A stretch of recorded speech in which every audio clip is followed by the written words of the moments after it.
Olá, estamos aqui para começar a nossa terceira aula da disciplina de Economia Regional. Eu sou a professora Denise e está comigo hoje a professora Emi, que vai nos acompanhar como professora assistente dessa aula de hoje. Boa tarde, professora. Olá, professora Denise. Olá, aluno. Tudo bem? Hoje estou aqui substituindo a professora Leide e espero contar com todos vocês para que a nossa aula seja o mais dinâmica possível. Eu vou estar aqui no chat aguardando, lembrando que nós estaremos ao final fazendo a recuperação de introdução ao cooperativismo. Então, aqueles que ainda não se atentaram para o calendário de hoje, vamos prestar atenção. Quem ficou de recuperação, os últimos minutinhos serão para isso. Vamos então à nossa aula. O conteúdo de hoje será História Econômica de Rondônia, setores e atividades econômicas em expansão em Rondônia. Os objetivos da nossa teleaula são compreender o processo de formação econômica de Rondônia, entender o porquê da vocação agropecuária de Rondônia, compreender o atual estágio produtivo de Rondônia. Então será uma aula hoje bem dinâmica, nós teremos alguns objetivos e vamos lá, vamos conhecer o conteúdo da nossa aula de hoje? Pessoal, então a gente pode ver assim que a partir de agora a gente começa a focar muito mais no nosso estado. Então a gente passa dessa parte mais teórica que foi até agora a nossa disciplina da Economia Regional de Rondônia. E agora nós vamos começar a ver as características do nosso estado. Primeiro vamos falar Rondônia e o imigrante. Rondônia é esse estado que tem a forte população, cuja população é formada por um grande número de imigrantes, pessoas que vieram de outros estados. Então aqui no slide já vem uma definição para a gente dessa palavra imigrante. A gente entende que o imigrante são essas pessoas que vieram de outros estados. Pessoal que veio da região Nordeste, pessoal da região Sul, muitas pessoas da região Sudeste, da região Centro-Oeste, principalmente aqui em Porto Velho, o pessoal da região Norte também, vão migrar para o estado de Rondônia e fazer a formação desse estado que é tão novo e tão multicultural. Então, na aula de hoje, nós vamos primeiro tentar questionar o que levou pessoas a migrarem para regiões tão distantes e diferentes de suas terras natais. Então, o que deixou a pessoa sair lá dessas outras regiões para vir aqui para a região norte? E a gente tem aí uma proposta assim, de pergunta provocativa também. Então eu queria perguntar para você, aluno, o que você acha? O que levou pessoas a migrarem para regiões tão distintas e diferentes de suas terras natais? Essa é uma pergunta que a gente tem uma proposta de resposta aqui, que está muito ligada ao conteúdo da nossa disciplina, que é a economia, mas a gente queria também ouvir a sua resposta. Eu sei que isso é a realidade também da sua família, talvez dos seus avós, dos seus pais. O que você acha que fez as pessoas virem para cá? A nossa resposta aqui é a possibilidade de se estabelecer economicamente, né? A possibilidade de ter um crescimento econômico, ter uma vida econômica ativa, a possibilidade de realmente ter um desenvolvimento econômico. Fala assim, é um grande motivador. Por mais que você às vezes goste da praia, ou às vezes goste de uma região montanhosa, ou talvez você gostaria de morar num lugar mais frio, ou outras preferências assim que estão ligadas mais a relevo, geografia. Muitas vezes a nossa decisão de mudar para um lugar vai ser motivada por dois grandes fatores. Um deles é a questão de família, para onde às vezes mudam seus avós, seus pais, isso vai te dar uma intenção assim, de mudar para esse lugar. E o outro que a gente entende como um dos principais fatores de migração no mundo é a questão da exploração econômica. Nós vamos onde a vida econômica é mais viável. E é por isso que na aula de hoje nós vamos estudar essa história de Rondônia sob essa perspectiva econômica. Quais foram as atividades econômicas que levaram o nosso estado a trazer muitos imigrantes? Então, a primeira coisa que a gente vai estudar nessa viagem é essa questão da exploração da borracha. Quando eu estou falando de exploração da borracha aqui, eu começo a falar de 1850, é muito tempo atrás, né, gente? Quase 200 anos, estamos falando aí, né? 180 anos atrás. E esse primeiro ciclo da borracha ele vai acabar em 1912. Ele aconteceu principalmente nessa parte norte do estado, aqui onde está o nosso estúdio, que é a parte de Porto Velho. Aí está ligado muito realmente à exploração da borracha. Para a gente ter uma ideia, o Brasil nem era república ainda quando esse ciclo começou. Ele começa no segundo reinado do Dom Pedro II e vai até o início da República Velha. E esse período nosso de exploração de borracha, ele começou e foi útil, ele teve a finalidade de atender à Revolução Industrial. A gente lembra das aulas de história, né, que fala da Revolução Industrial. Revolução Industrial é aquele momento que as máquinas vão começar a ter um papel muito importante no processo produtivo. Começa com aquelas máquinas a vapor, a gente vai ter as Maria-Fumaças, né, que são os trens movidos a vapor. A gente vai ter outras máquinas que vão ajudar nos processos de mecanização e onde vai surgir o que hoje nós chamamos de indústria. Então, esse processo de modificação dos produtos, agregação de valor, que vai trazer uma nova maneira de produzir as coisas. Vai trazer a produção em massa, a produção em escala, que vai levar a gente à produção, por exemplo, de questões de tecnologia, né? Carros, produtos eletrônicos, tudo isso está ligado ao começo da produção industrial. A borracha, ela está muito inserida nesse contexto porque ela é um insumo de vários produtos industriais. Quando a gente pensa numa máquina, essa máquina vai ter várias peças, normalmente essas peças são ligadas por algum tipo de corrente. Muitas vezes as peças que estão ali nessa corrente vai ter sim um mecanismo de borracha. Então vai ter uma tira de borracha para ligar as peças, vai ter ali umas rodinhas de borracha para evitar o atrito. E mais do que isso, um lugar onde a gente usa muita borracha são os pneus dos automóveis, né? Os pneus dos automóveis são feitos de borracha e esse é um produto que começou sendo explorado diretamente da natureza nessa região amazônica, essa região que faz fronteira com outros países. A gente vai falar aí de Peru, Bolívia, mas também principalmente do Brasil. O Brasil vai ser o país mais beneficiado por esse ciclo da borracha. A gente vai explorar muita borracha. A gente vai ver que aqui no nosso país vai ter um momento na nossa exportação que 50% de tudo que o Brasil exporta, isso é, vou explicar o que é a palavra exportação. 50% quase, né? 40% de tudo que o Brasil vende para os outros países são borracha ou derivado da borracha, né? Um tipo de látex. Isso foi muito importante para o nosso país, a gente teve muita riqueza gerada por isso e é um ciclo econômico que aconteceu aqui na nossa região. Nós podemos ver mais nos slides, a gente vê por que começou a exploração industrial da borracha. A borracha natural já era utilizada na confecção de calçados e galochas. Mas com o processo de vulcanização desenvolvido por Charles Goodyear, a borracha ganhou novas funções. Passou a ser utilizada em correias para motor, conexões flexíveis, mangueiras e pneus, produtos imprescindíveis ao desenvolvimento industrial, especialmente o automobilístico. Vamos explicar algumas palavras que está aqui? Começando, o que é vulcanização? Vulcanização é um processo industrial, está ligado a aquecer a uma temperatura muito alta e depois resfriar e vai dar uma certa dureza à borracha e aí vai permitir com que ela não derreta no calor e nem craquele e quebre no frio. A gente vê essa pessoa que inventou, esse é um industrial, Charles Goodyear. Vocês já ouviram falar de uma marca de pneus que tem esse nome? Esse cara inventou esse processo aqui justamente dentro da sua indústria de pneus.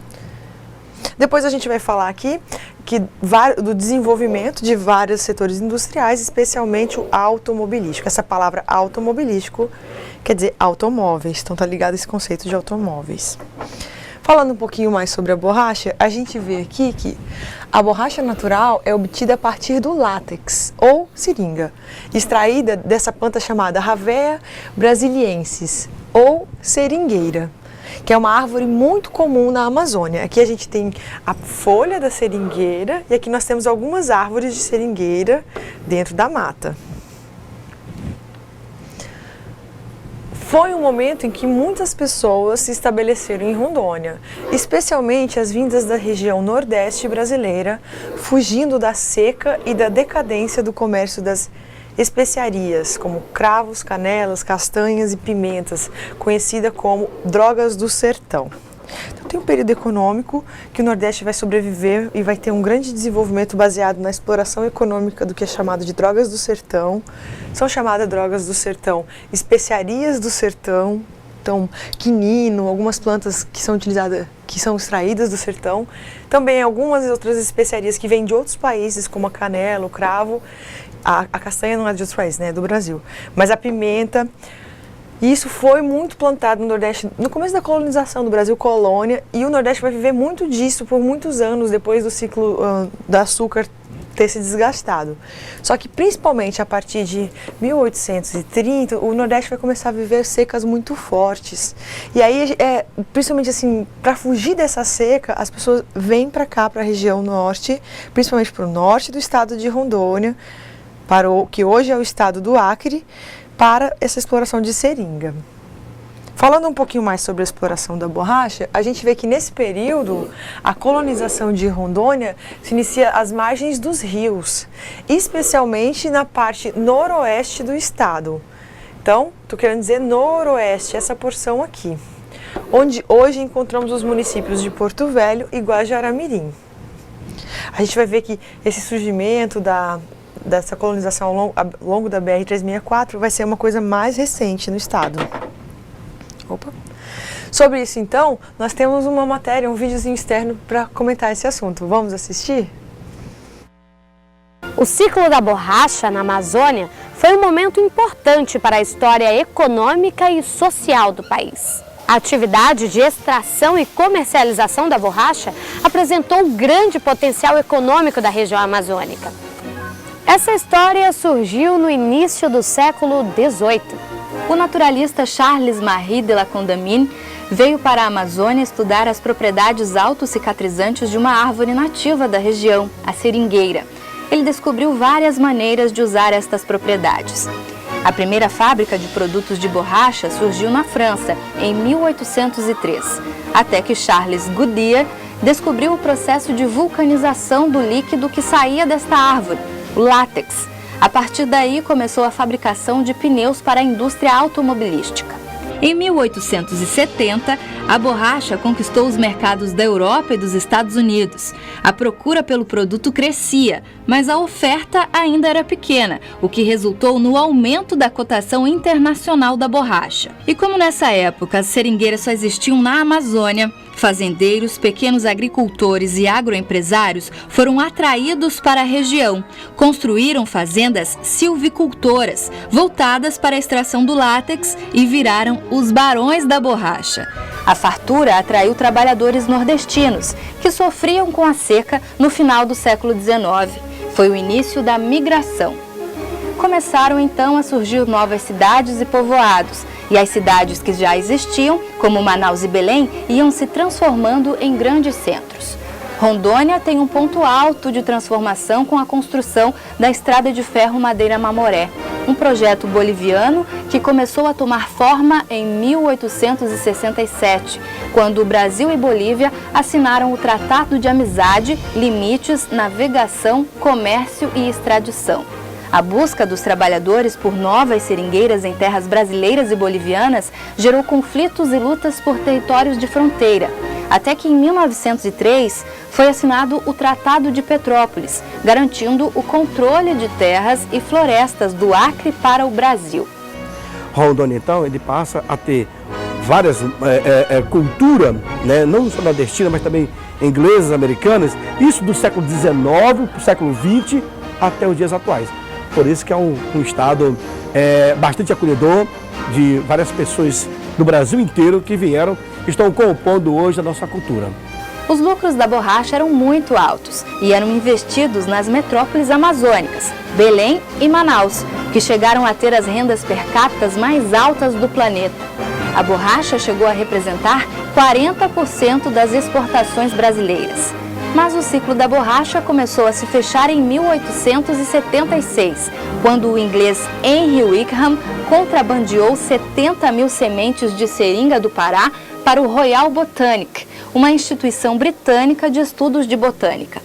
Apenas 2.000 sementes germinaram no sudoeste asiático, o suficiente para 37 anos depois do plantio arruinar a economia da Amazônia brasileira. Foi então que os seringueiros de toda a Amazônia, sem a renda da extração da borracha, vivem até hoje os reflexos da queda deste ciclo econômico. Em Porto Velho, por exemplo, alguns trabalhadores ainda vivos e famílias inteiras lutam pelo reconhecimento e melhores condições de vida. Renda, ninguém sabia. Ninguém sabia. Ninguém sabia de renda. Vocês só trabalhavam? Só trabalhava e escravo e nunca sabia. Quando era dia Começava de janeiro, quando era em junho, a gente fazia aviação. Aqui nós hoje chama fazer o rancho, né? Naquela época era aviação. Vamos precisar aviar. Comprava pelo ano. Com o fim do ciclo da borracha, se instalou o caos. Saqueamentos, suicídios, imigração em massa, desemprego.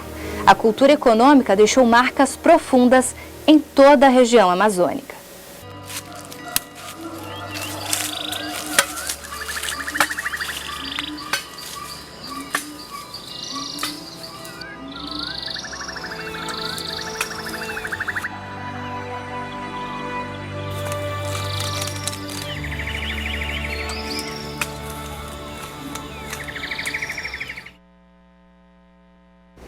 E aí, pessoal, acharam interessante?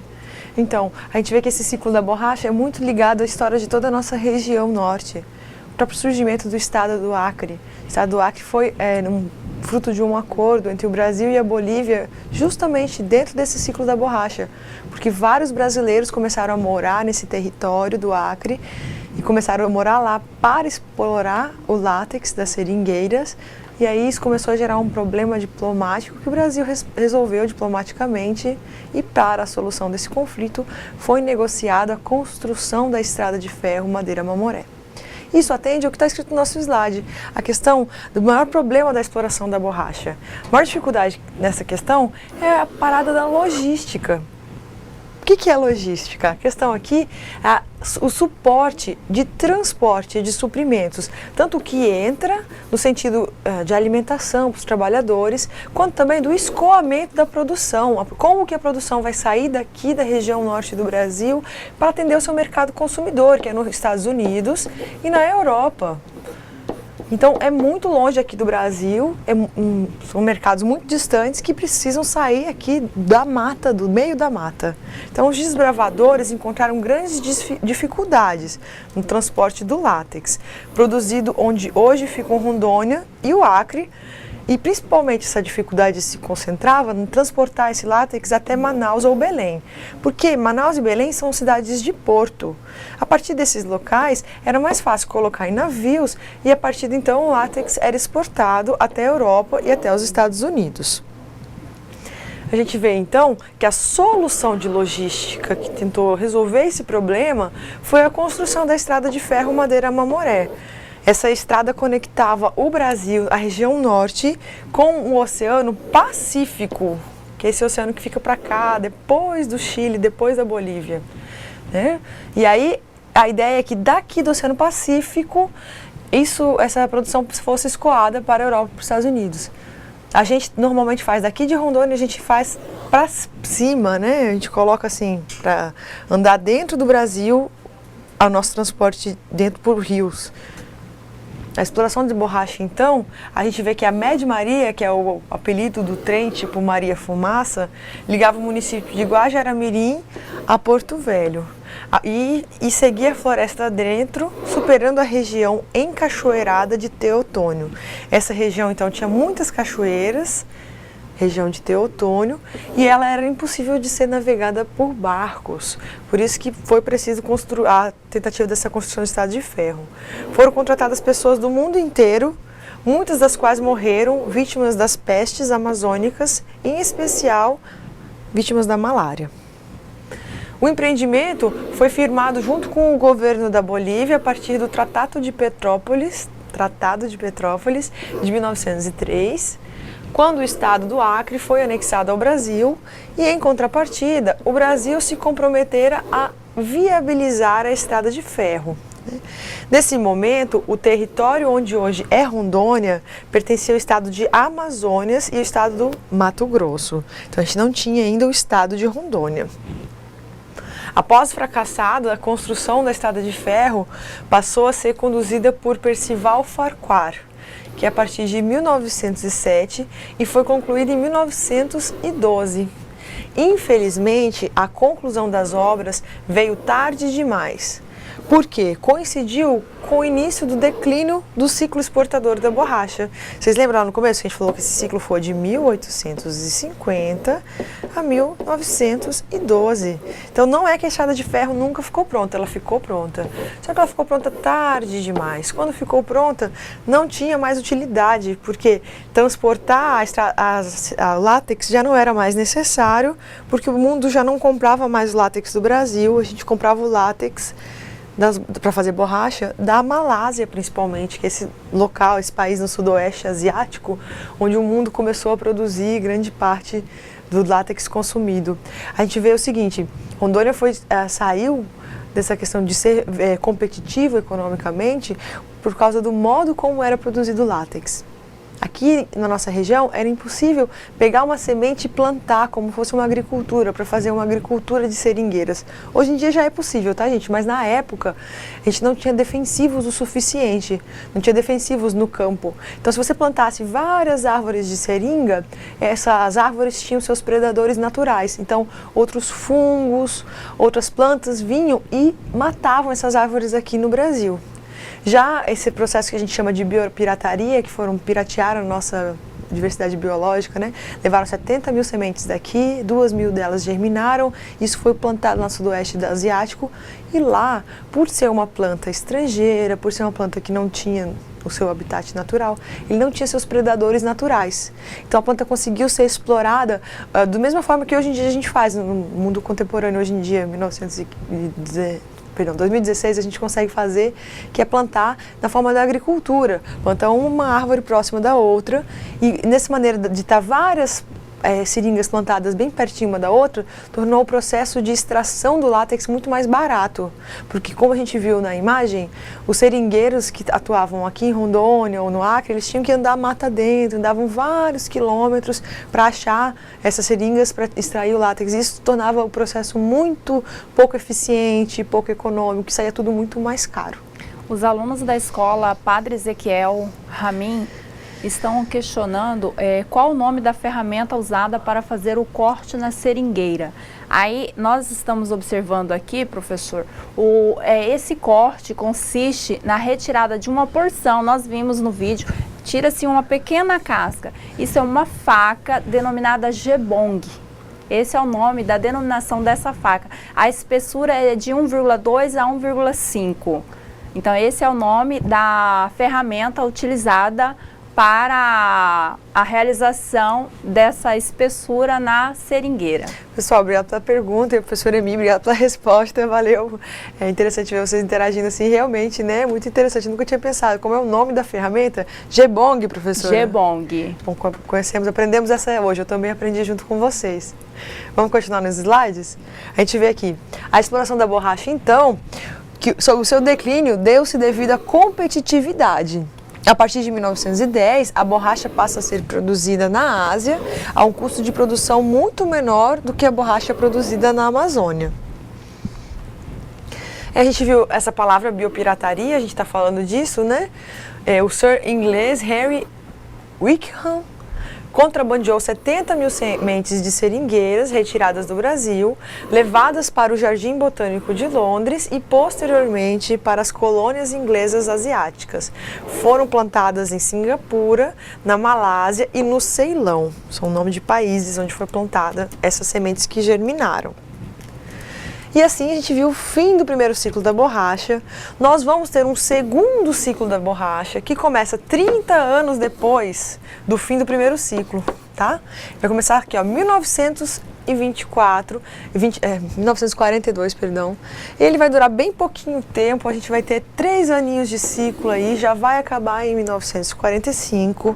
Quem tá lembrando aí desse fato mundial já vai entender rapidinho porque essa Segunda Guerra Mundial vai acabar com o fornecimento de látex desses países. Esses países vão estar envolvidos na Segunda Guerra Mundial, vão ser ocupados, tá? A gente vai ter a Ásia, vai ser muito ocupada pelo Japão. O Japão que lutou na Segunda Guerra Mundial contra os Estados Unidos, contra a França e a Inglaterra.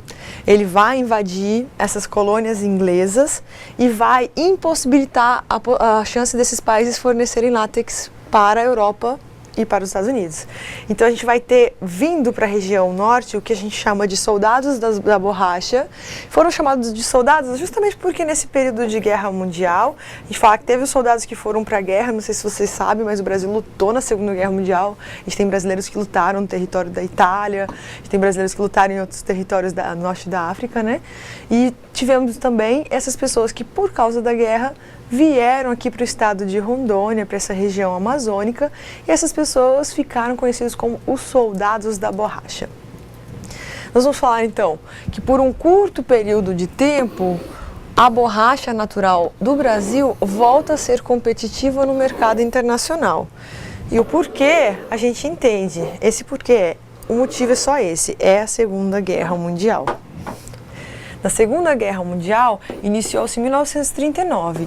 Havia dois grupos de países protagonistas dessa guerra.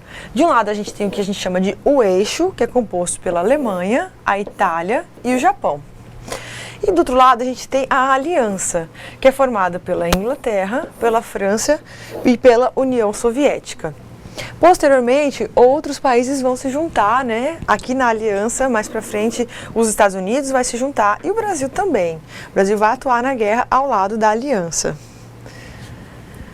Retomada da produção de borracha no Brasil se deu, primeiro, quando houve a tomada dos seringais do sul da Ásia por parte do Japão, afetando a produção industrial mundial. Segundo, porque o ataque japonês à base naval americana de Pearl Harbor, que levou à entrada dos Estados Unidos na Segunda Guerra Mundial em 1942. Como os Estados Unidos entrou em guerra contra o Japão estava dominando esses países na Ásia, mas ele não podia explorar mais comercialmente, porque o Japão se opôs a comprar, né? O Japão não ia fazer comércio com um país que estava atacando o território americano, e também não comprou a Inglaterra nem França. Então o Japão ficou com aquele produto preso ali, só os países do eixo que estavam comercializando com ele. Falando então de migração, aqui nós vamos ver os dados da entrada de população, de pessoas que vieram para a nossa região amazônica nesse período. Nós temos aqui o ano de 1941, e aí nós vamos ter quantidade de homens, que está nessa cor mais escura, quantidade de homens que vieram para cá.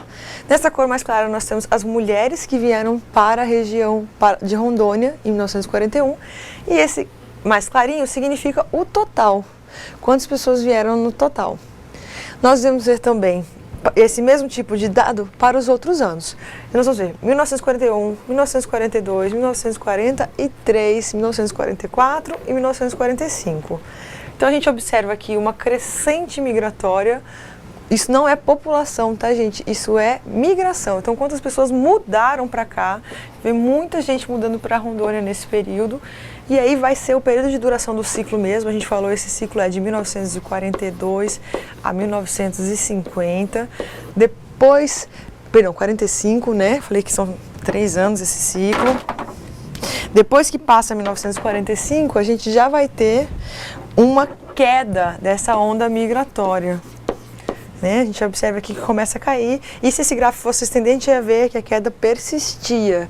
Então a gente vê realmente houve um maior nível de atividade econômica, e isso trouxe mais moradores para Rondônia. Professora, os alunos da professora Jane da Escola 7 de Setembro de Espigão do Oeste, eles dizem que moram numa área de assentamento chamado Seringal, justamente pela plantação de seringueiras. Ótimo, exatamente. Como isso tem a ver com a história do nosso estado, né, gente? Tem a ver com a sua história.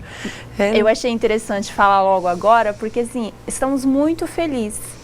Feliz mesmo de ter vocês participando dos nossos momentos aqui. Então assim, hoje tem bastante pessoas interagindo no site. Parabéns, pessoal, e continue mandando, eu já vou... Professora, me dê um minutinho, eu entro falando. Vamos lá. Mesmo, gente, bora participar. Vamos falar do segundo ciclo de exploração da borracha? As políticas públicas de estímulo à colonização trouxeram 150 mil imigrantes para o estado de Rondônia nesse período. Esses são os soldados da borracha, que a gente tem um exemplo de políticas públicas. Esse é um documento institucional que estava chamando as pessoas para virem para Rondônia. Extrair borracha para a vitória é colaborar para o esforço de guerra. Então, eu vejo como isso era uma política pública mesmo. O Brasil firmou um acordo com os Estados Unidos para a promoção do melhoramento urbano, saneamento e combate à malária e principalmente o Banco da Borracha. Então a gente vai ver que nesse acordo vão vir mais recursos e vai ainda dar mais condições para a exploração da borracha. Nesse período também é criado o Território Federal do Guaporé, que data de 13 de setembro de 1943. Então, a borracha tem tudo a ver com a independência do nosso estado em relação ao Amazonas e o Mato Grosso. Antes nós pertencíamos a esse território, agora somos o Território Federal do Guaporé. Em 1945, encerra-se a guerra e com ela acabam os incentivos para apoiar a produção de borracha brasileira. O declínio vai até a década de 60, entretanto, esse ciclo teve impactos profundos para os rumos econômicos do Estado, como a própria criação do território federal. Acabando então o ciclo da borracha, vamos falar um pouco do garimpo. O garimpo vai ser uma atividade muito importante por quase 20 anos no nosso estado. Está ligado a descobertas de várias jazidas e está ligado também ao momento de desenvolvimento das siderurgias nacionais. A gente fala que o início da exploração do garimpo em Rondônia se deu no município de Machadinho do Oeste. O garimpo de estanho teve suas atividades crescentes à medida que novas jazidas foram descobertas. Além de estanho, exploramos também o ouro, o ferro, o manganês e tivemos essas descobertas.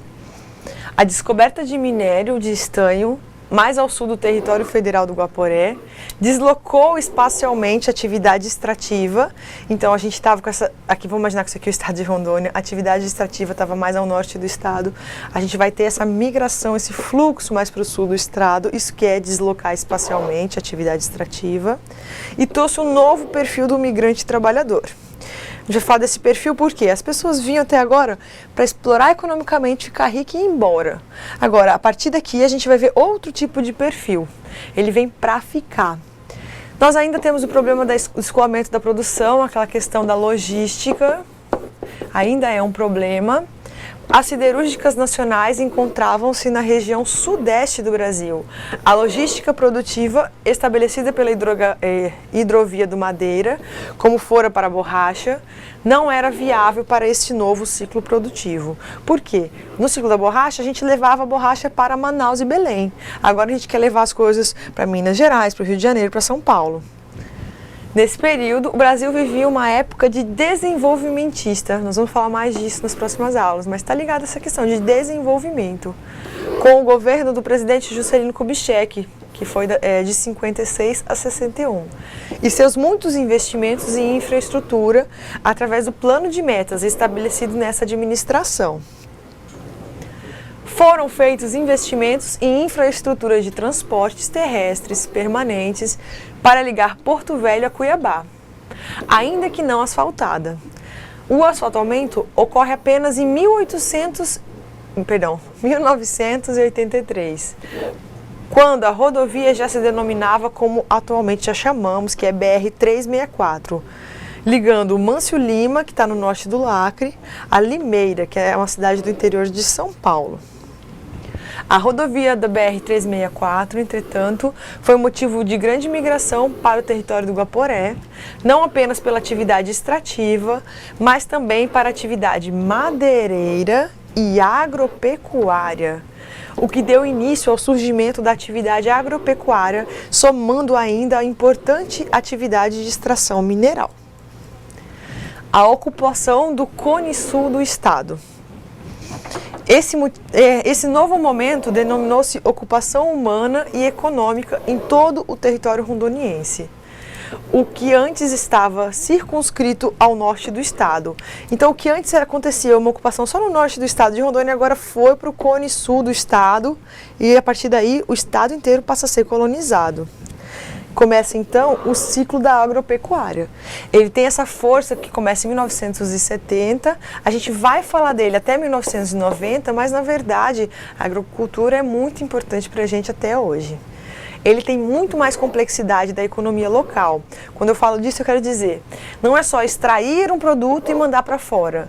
Ele é extrair, é processar, as pessoas começam a ficar localizadas nas cidades, então ele gera muito mais desenvolvimento e principalmente gera núcleos urbanos, gera surgimento de cidades, desenvolvimento de várias cidades. Diversificação na produção agropecuária, com o estabelecimento do comércio e dos núcleos urbanos, bem como manutenção da atividade extrativa mineral e da atividade de serviços. A gente vai ver então uma explosão do crescimento populacional do estado. Se em 1950 a nossa população era de 36 mil habitantes, gente, 36 mil habitantes, quando eu nasci, minha cidade de Rolim de Moura tinha esse tamanho. Em 1960, a gente vai ter o tamanho de 70 mil habitantes. 70 mil habitantes é um pouco menor do que a população de Cacoal. Em 1970, a gente vai ter 116 mil habitantes, que é em torno da população de Paraná. Na década de 80, isso vai subir para 500 mil habitantes, o que hoje é equivalente à população da cidade de Porto Velho. Hoje em dia, a nossa população está em torno de 1 milhão de habitantes. O Instituto Nacional de Colonização e Reforma Agrária, que é o INCRA, teve várias iniciativas como o Projeto Integrado de Colonização, que é o PIC, e o Projeto de Assentamentos Dirigidos, que são os PADs, além dos simplesmente projetos de assentamentos, PA. Nós vamos falar mais sobre esses projetos na próxima aula, quando a gente for discutir políticas públicas, então aguardem para ouvir mais sobre esse assunto. A gente vai ter vários fatos que são relevantes, por exemplo, a emancipação do território, que se tornou Estado Federativo em 22 de dezembro de 1981, a criação do Programa Nacional de Desenvolvimento chamado Polo Noroeste, que data também de maio do mesmo ano, que é 1981, além do asfaltamento da BR-364, que vai acontecer entre os anos de 83 e 84. Então, a década de 80 foi crucial, foi extremamente importante para a história e economia do estado de Rondônia. Sobre isso, nós temos então um vídeo que vai falar para a gente a respeito do nosso cenário atual e das características que a gente espera para o nosso presente e para o futuro de Rondônia. Vamos assistir? A realidade ao nosso redor faz parte de um conjunto que forma a economia, a conjuntura econômica. E nós vamos falar com o professor Carlos André, ele vai falar um pouco sobre a conjuntura econômica aqui de Rondônia. Olá, professor, tudo bem? Tudo bom, boa tarde. Como você analisa as características da economia aqui de Rondônia? Nós podemos dizer que a economia de Rondônia, ela está fundamentada no agronegócio. Nós temos hoje 71% da nossa economia, ela é basicamente do setor de serviços. Entretanto, esse setor de serviços, muitos deles estão diretamente relacionados ao agronegócio, à agropecuária e à indústria de alimentos. E quais são os principais desafios da economia de Rondônia? A gente pode dizer que, graças ao histórico de Rondônia, a formação de Rondônia ter sido uma formação com esta vocação agropecuária, essas características, elas fizeram com que o estado de Rondônia, ela buscasse o setor cafeeiro a princípio, e aí posteriormente nós tivemos o setor de gado de corte. Hoje nós exportamos muito, os valores ultrapassam milhões de dólares do gado de corte, motivo pela qual a característica principal está calcada basicamente no gado de corte e na indústria de soja. Temos também outras produções, como podemos dizer, a indústria leiteira também é muito forte, falando aqui das principais produções agropecuárias. Da área não agropecuária, nós podemos dizer que hoje temos a construção civil como um setor forte dentro da economia. Ela está representando aí em torno de 30% do PIB rondoniense atualmente. E quais são os maiores potenciais? Olha, nós podemos dizer que os grandes potenciais são os potenciais de agregação de valor. Hoje, Rondônia ainda exporta muito matéria-prima com pouco valor agregado. Então, buscar meios de trazer técnicas industriais, trazer formas de de produção, que o valor seja agregado em Rondônia, isso tornará a nossa indústria mais competitiva externamente. Então, a busca pela competitividade faz com que, no nosso estado de Rondônia, o grande desafio seja aliar o setor produtivo buscando ser competitivo por meio da inovação e o setor público auxiliando nesse sentido, incentivando, induzindo o setor produtivo a ser cada vez mais competitivo. E para encerrar, quais são os principais desafios da economia de Rondônia? Os desafios, existem vários tipos de desafios que a gente pode elencar. A gente pode apontar como um desafio logístico. Rondônia está longe dos grandes centros. Isso realmente ele atrapalha em termos de desenvolvimento, de disponibilidade de produtos e serviços. Isso é um entrave. Todavia, mesmo na resposta anterior, a gente disse que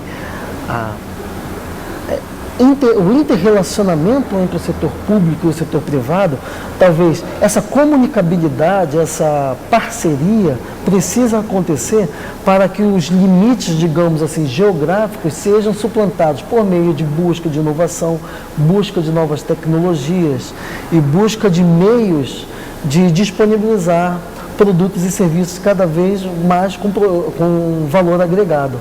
Por exemplo, na produção de leite, não produzir apenas leite fluido ou queijo, mussarela, mas outros tipos de queijo, requeijão, produtos finos. Isso seria uma forma de que Rondônia, ao invés de exportar para São Paulo, que ocorre bastante, queijo e mussarela, e recebe um valor relativamente baixo, agregado, se exportar produtos, por exemplo, queijos finos, esse valor agregado fica em Rondônia, trazendo maior renda, maior empregabilidade. Então, esses são os desafios, no meu ponto de vista, a busca pela inovação e a inter-relação entre o setor público e o setor privado.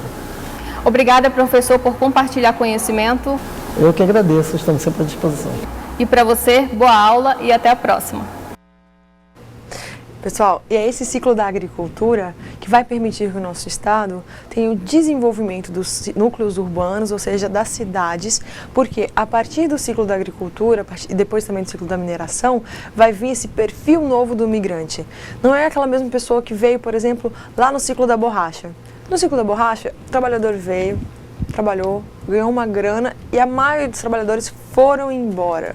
Então tiveram essa questão, questão de colonização que a gente chama colonização de exploração, não uma colonização de moradia. Vieram explorar economicamente, levar esse dinheiro e ir embora.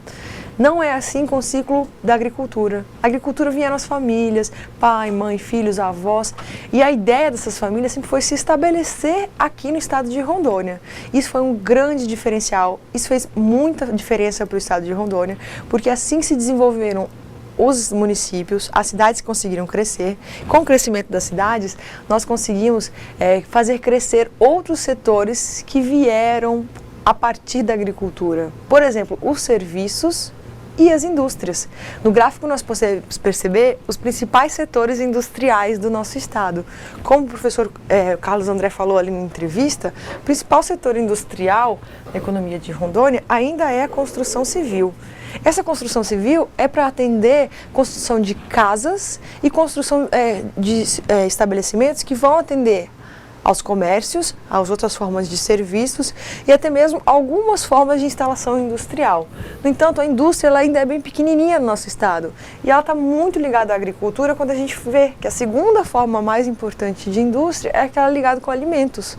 São aquelas indústrias que vão produzir bebidas enlatadas, a gente fala assim de refrigerantes, sucos enlatados, mas também são principalmente aquelas cerealistas que vão processar os cereais frutos da nossa agricultura. Então, principalmente por esses dois setores que vocês podem perceber que juntos já somam 76% de toda a nossa indústria, então uma quantidade muito grande da nossa indústria, está muito ligada a atender serviços e atender a própria agricultura. Os outros serviços estão ligados ao setor público, a gente vai ver muita coisa ainda ligada ao setor madeireiro, muita coisa ligada ainda à questão extrativista dos minérios, e aí a gente vai ver o que a gente chama de outros, que vai ter uma relevância aí pequena. Então a gente vê pouca diversificação ainda na nossa indústria, o nosso estado ainda está pouco industrializado e essa indústria está muito ligado à agricultura e ao abastecimento dos centros urbanos. Isso pode significar uma coisa muito positiva, nós somos uma economia muito jovem, significa que tem espaço para crescer para muitos lados. Nós vamos falar na nossa atividade de sala, no dia de hoje, sobre a composição da nossa economia em relação aos 3 setores econômicos. Isso é, o setor da indústria, dos serviços e da agricultura. Nós vamos ver, em relação a esses 3 setores, como que é a divisão dentro da nossa economia, qual que é o maior? Será que é a agricultura? É uma surpresa, quando a gente escuta as pessoas falando, normalmente elas falam, a agricultura é o mais importante para o nosso estado. Eu concordo, eu acho que é o mais importante também, mas não porque eles têm a maior produção de riqueza, mas sim porque muito da produção de riqueza que nós temos é fruto dessa agricultura, mas não é necessariamente a agricultura. Vocês vão entender melhor quando lerem o texto. Nós desejamos que você faça uma boa leitura desse texto, que você tenha assim, bastante forma de tentar conectar com nossos conteúdos. Na aula de hoje a gente partiu de uma abordagem histórica, viemos crescendo na história até um período mais recente e esse texto vai tratar bem da realidade muito atual. Então ele é muito importante para a gente fechar essa unidade. Eu conto com a participação de você no nosso momento de interação.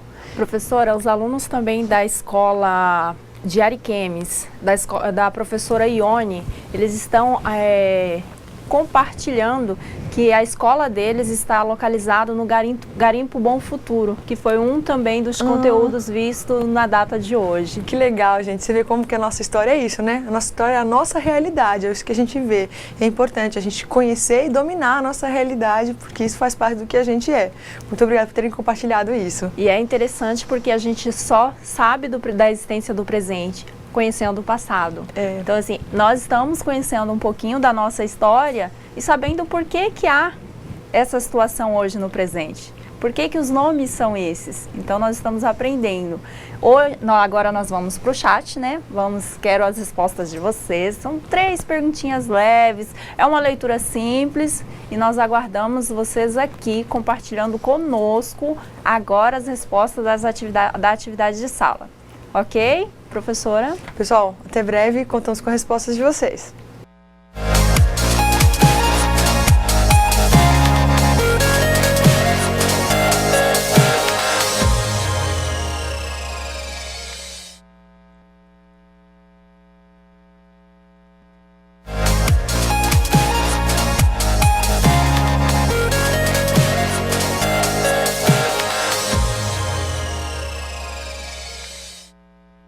Estamos de volta para a correção da atividade e interação dessa que é a nossa terceira aula da disciplina de Economia Regional. Na aula de hoje nós falamos especificamente da economia do estado de Rondônia e estamos pontuando quais são as suas características, como a sua composição em relação aos setores da economia, setores da agricultura, da indústria e dos serviços. Nós tivemos então um texto para leitura em sala de aula e estamos solicitando então as respostas para 3 perguntas. Vamos começar lendo o texto? Vamos lá, então.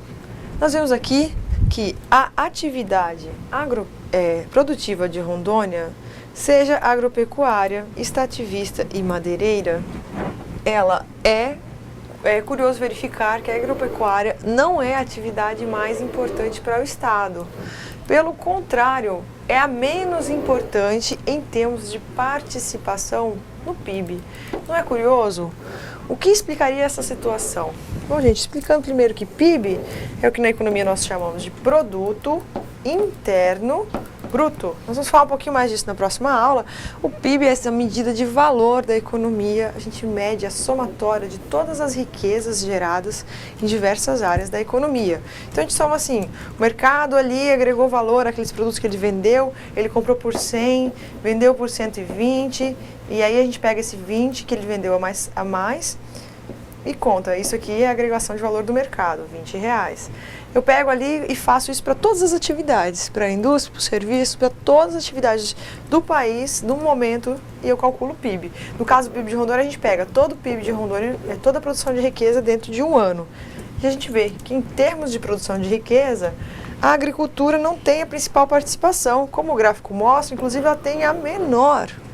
O que a gente fica meio chocado, porque a gente vai falar de economia, a gente pensa muito em agropecuária, né? Certamente não podemos descartar todo o movimento histórico explicado até agora. Esse resultado é, na verdade, fruto do próprio desenvolvimento das atividades agropecuárias. À medida que a atividade vai se desenvolvendo, ela vai possibilitando a geração do desenvolvimento dos demais setores da economia, isso é, desenvolvimento da indústria e o desenvolvimento também dos serviços.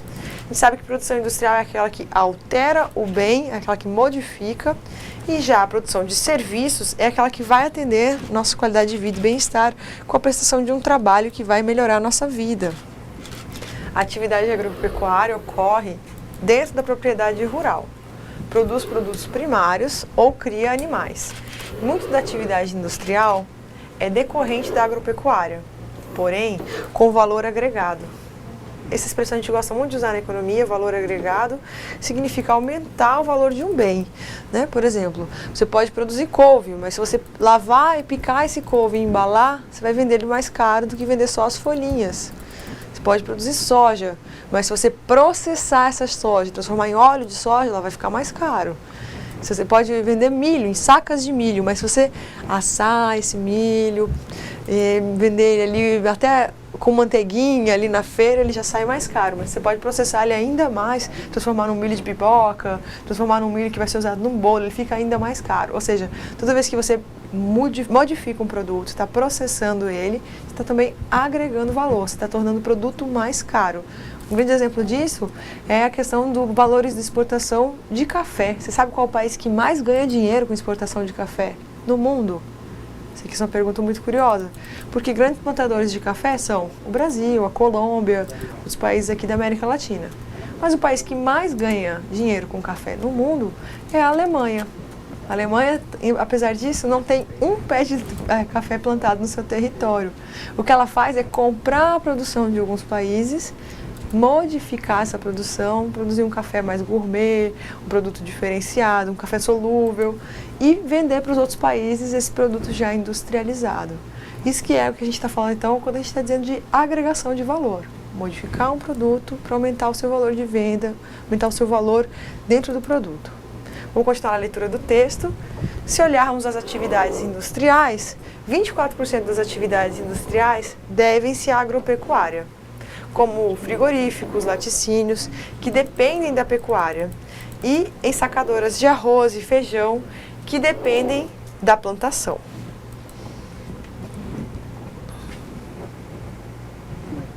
Se observarmos a produção agropecuária, veremos uma clara substituição da produção doméstica pelo agroexportadora. Isso aqui a gente está falando ao longo do tempo. Tá? Então, a Rondônia, a gente não tem esse foco na produção doméstica. Quando eu falo produção doméstica, eu estou querendo dizer produzir o que a gente consome. Nós consumimos mais arroz, feijão e salada. Mas o que a gente produz? A gente produz para exportar. O que a gente exporta mais? Cacau, café e soja, né? O aumento do rebanho representa o aumento da exportação de carne para mercados internacionais. Assim, também é para o crescimento da área destinada à plantação de soja. Então, quanto mais a gente tem rebanho de gado, quanto mais plantação de soja, normalmente é para atender o mercado externo, não é porque as pessoas estão comendo mais soja aqui em Rondônia, não é porque a gente está comendo mais carne. Quanto à produção de leite, mesmo que não destinada à exportação, a diversificação de produtos lácteos e a correlação com a criação de corte justifica seu acréscimo no período. Então a gente vai ver um crescimento dos produtos lácteos, os derivados do leite. E aqui está a tabela resumida para a gente ver esses dados. A gente vê aqui o rebanho de gado em números de cabeças de gado, a produção de leite em 1.000 litros de leite, a produção de arroz em casca, a produção de grãos de feijão, de milho, de soja, de cacau e de café. E aqui nós temos alguns períodos no tempo, nós vamos ver 1990, depois 5 anos depois, 95, 5 anos depois, 2000, 5 anos depois, 2005, 5 anos depois, 2010. E aqui o dado mais atual que a gente tem não é 2015, é 2014, então o intervalo aqui está um pouquinho menor, está de 4 anos, não está de 5 igual aos outros intervalos. O que nós observamos é um crescimento muito importante aqui nesse dado de rebanho de gado e de leite. Essas taxas aqui vão mostrar isso. a gente vê essa taxa aqui é o percentual de crescimento. Para o cálculo dessa taxa, que nós fizemos foi comparar o primeiro resultado com esse último resultado. Então a gente viu assim, nesse intervalo de 24 anos, que é de 1990 a 2014, qual foi a taxa de crescimento. E a gente vai ver importante crescimento na soja, no leite e no gado. Olha a soja, que absurdo, 4.000% é o que mais cresceu. Entre outros motivos, porque a soja não era tão importante para a gente na década de 90, ela era mais para consumo interno. E aí, só a partir dos anos 2000, principalmente depois de 2007, que ela vai se tornar muito importante para a nossa região. A gente vê que em 2010 ela já tem um volume bem expressivo, isso só vai aumentar, 2014 está bem grande. E aqui, de 90 para 2014, a gente vai ter uma taxa de 4.000% de crescimento. Os outros valores aqui a gente não está vendo uma oscilação tão grande, pelo contrário, a gente está vendo menor produção de arroz, menor produção de feijão, menor produção também de cacau e de café. Cacau e café está ligado às situações do mercado internacional, o mundo não está pagando tão bem por esses bens como está pagando pela soja. Já feijão e arroz, é bem o que a gente estava dizendo no slide anterior do texto que vai falando, substituição de uma produção doméstica para uma produção agroexportadora. É isso que esses números querem mostrar. A gente estava vendo, produção doméstica é essa, de arroz e feijão, que é o que nós consumimos, e ela está sendo aos poucos substituída por essa produção que tem o objetivo de ser exportada, principalmente soja e gado. Temos umas participações, Professora, hoje nós temos muitas participações. Os alunos estão adorando e em relação às questões, vamos lê-las para que eu possa dizer vários posicionamentos em relação ao número 1. Ótimo. Vamos começar então com as respostas? Primeira pergunta, nós vimos assim, como a atividade agropecuária influencia a atividade industrial. E aí, professora, o que o pessoal falou? Do município de Ariquemes, de Bom Futuro, do Garimpo Bom Futuro, eles dizem, como ilustra o texto, grande parte das atividades industriais tem relação direta ou indiretamente com a agropecuária, com os frigoríficos e laticínios, que depende da pecuária, mercadores de arroz e feijão, que depende das plantações, entre outros alunos, Eliene e Gabriel. Eliene, Gabriel, obrigada pela participação. É exatamente isso que a gente esperava, né? O texto está dizendo, nós temos na nossa realidade muitos produtos da agricultura que vão ter um impacto na nossa indústria. Nós temos os cerealistas, nós temos as indústrias que vão manufaturar, vão beneficiar os produtos agrícolas e são, sim, indústrias, mas atuam com produtos totalmente decorrentes da agricultura. E esses são os exemplos. Ainda tem a Escola Paulo Freire, da professora Raimunda. Dizem que a atividade agropecuária produz produtos primários ou cria animais. A atividade industrial é decorrente da agropecuária, porém com valor agregado. As atividades industriais devem ser a agropecuária, como frigoríficos e laticínios, que dependem da pecuária, e ensacadoras de arroz e feijão, que dependem da plantação. Resposta das alunas Thalita Regina, da Escola Paulo Freire, em Itapuã.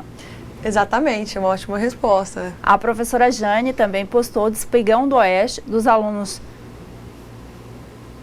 Professora, não sei qual é o nome do aluno, Gierson. Se eu estiver errado, manda para mim um retorno. Gierson respondeu que a atividade influencia em produtos e na criação de animais, sendo que existe o valor agregado. O Estado necessita da atividade industrial, já que esta colabora grandemente na economia. O professor Valdir também contribuiu com o material da aluna Aline, que respondeu: a agropecuária influencia muito a industrialização devido à dependência das indústrias sobre a produção agropecuária. Gente, excelentes respostas, é isso mesmo que a gente está falando, espero que vocês tenham realmente captado isso, que isso possa fazer parte da sua vida, porque é isso aí que a gente observa no nosso estado.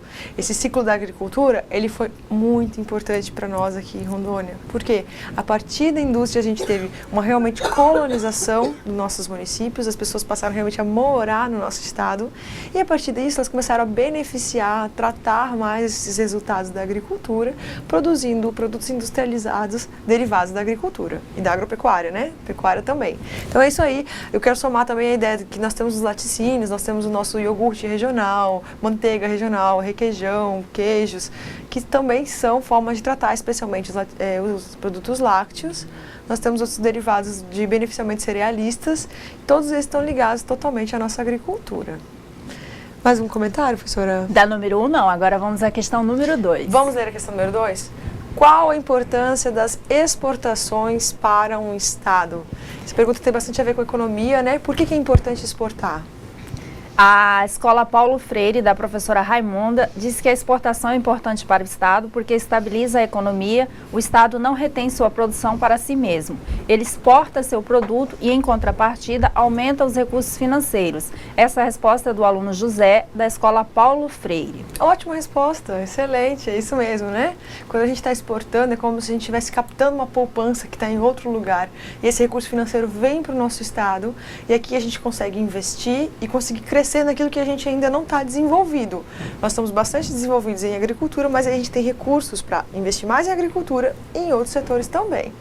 A aluna Marciele respondeu que a questão 2, quando o Estado consegue desenvolver políticas econômicas e de exportações, competindo no mercado internacional, aumenta as possibilidades de aumentar as taxas de desenvolvimento. Exatamente, é ótima resposta, linkando com o nosso conteúdo da aula passada, né? Na aula passada nós falamos sobre desenvolvimento. O desenvolvimento ele é dividido em 3 partes, a gente estuda ele como social, ambiental e econômico. Essa parte de captar mais recursos financeiros fortalece o econômico e traz recursos para a gente conseguir viabilizar o desenvolvimento social e ambiental. Imagina, é muito difícil eu falar assim, preserve o meio ambiente quando você está passando fome. Então, quando você tem condições financeiras para sanar suas necessidades mais básicas, ou seja, dinheiro mesmo para sanar alimentação, segurança, fica mais fácil de eu falar desses outros fatores. Vamos então lutar por justiça social? Vamos lutar por defender o meio ambiente? Que são coisas que vêm depois. Então, é importante fortalecer essa questão do desenvolvimento econômico. Ótima resposta. O aluno jesuíno do professor Valdir Martins disse que a exportação ajuda na economia do Estado, aumentando o seu crescimento. Ótimo, exatamente, é verdade, né? Quanto mais a gente consegue exportar, mais captação de recurso, mais recurso financeiro para investir e possibilitar ainda mais crescimento. E as alunas Amanda e Raquel, da professora Ione, dizem que a exportação é de fundamental importância, pois contribui diretamente para a economia do Estado, gerando emprego e renda. Exatamente. Gente, vocês estão fera, hein? Adorei a participação hoje, maravilhosas respostas, meninas arrasaram. Isso aí. Isso, agora vamos à questão número 3. Vamos. Aguardando, pessoal. A resposta, vamos ler a questão número 3? Quais são os exemplos de atividades econômicas, que embora não sejam exportadoras, vêm se desenvolvendo de forma bastante significativa, gerando emprego e renda? Então a pergunta é, o que não é exportação, mas está se desenvolvendo muito no nosso estado, está gerando emprego, está gerando renda? A gente sabe que tem momentos econômicos, né? Nós falamos no passado, teve um momento da borracha, teve um momento do garimpo, teve um momento da agricultura. A pergunta é, o que está crescendo agora? Isso, na realidade, é muito individual, a gente vê que cada município tem alguma coisa crescendo mais do que no outro. Nós estamos passando por um momento muito forte de serviços na nossa economia, é o que a gente chama de servitização, é um termo que a gente usa aqui em economia. Essa ideia de que como está crescendo os serviços, como estão crescendo os serviços para todos os setores da nossa economia. A gente vê assim, cada vez mais estão se profissionalizando as tarefas. Cada vez mais, você antes tinha, por exemplo, uma amiga que cuidava de você quando você era criança, sua mãe não precisava contratar uma babá. Hoje em dia já existe uma coisa cada vez mais formal, um serviço de limpeza formalizado, um serviço de limpeza doméstica, um serviço de babás formalizado, um serviço de passear com cachorro formalizado. Qualidade de vida é, entre outras coisas, serviços. E nós estamos assistindo um grande crescimento do setor de serviços na nossa economia. Ele é um setor que nunca vai ser exportador, mas ele gera emprego, gera renda, principalmente porque muitas vezes para entrar no setor de serviços, você precisa investir muito pouco. Então você consegue sim prestar um serviço, ser autônomo, ter o seu próprio negócio, sem fazer um massivo investimento. Você pode dar uma consultoria, você pode trabalhar com alguma coisa que você foi capacitado. Então isso aí é um exemplo de uma atividade que vem crescendo, vem se desenvolvendo, vem gerando emprego, renda e que não é de exportação, né? Vamos falar, por exemplo, cabeleireiro. Vocês já repararam como que tá abrindo vários salões de cabeleireiro? Aí agora está na moda usar cabelos cacheados. Então a gente vê vários salões com essa proposta. Eu uso produtos para cachos. Então esse é um tipo de exemplos. A gente pode seguir para um outro ramo também, essa questão de produção mais especializada, né? As pessoas passaram por um momento de crescimento econômico, onde começaram a mobiliar suas casas. A gente teve até incentivos fiscais, né? Ficaram mais baratos alguns móveis. Hoje em dia a gente tem no nosso estado a criação de uma indústria, por exemplo, a indústria moveleira, que é aquela indústria para quem quer não só mobiliar a própria casa ou o próprio comércio, mas também quer fazer isso do seu jeito. fazer específico para o seu formato de casa, para o seu gosto. Então você quer personalizar e fazer um móvel só para você. Isso é uma indústria que está surgindo, cada vez está ficando mais forte no nosso estado. A gente tem muito potencial, porque a gente produz, por exemplo, gado, a gente tem muito couro desse gado, que a gente ainda não utiliza na nossa região, e ainda tem muita coisa de móvel que é feita com couro, que tem muito valor agregado, e a gente não está explorando isso, tipo sofás de couro, cabeceiras de cama de couro, que seriam oportunidades também para desenvolvimento, que não seria necessariamente para exportação, poderia atender o nosso mercado interno. Professora, os alunos da escola Paulo Freire, da professora Raimunda, trouxeram a seguinte resposta. Embora não sejam exportadoras, são grandes empregadores como o Complexo do Café e a Piscicultura, que se desenvolvem de forma bastante significativa, gerando emprego e renda. Alunos da escola Paulo Freire. Paulo Freire está arrasando aí, né? Mandou todas as respostas, mandou bem todas. Parabéns, pessoal. Essa é uma ótima resposta. É isso mesmo, né? Essa questão de tornar as cadeias produtivas mais complexas.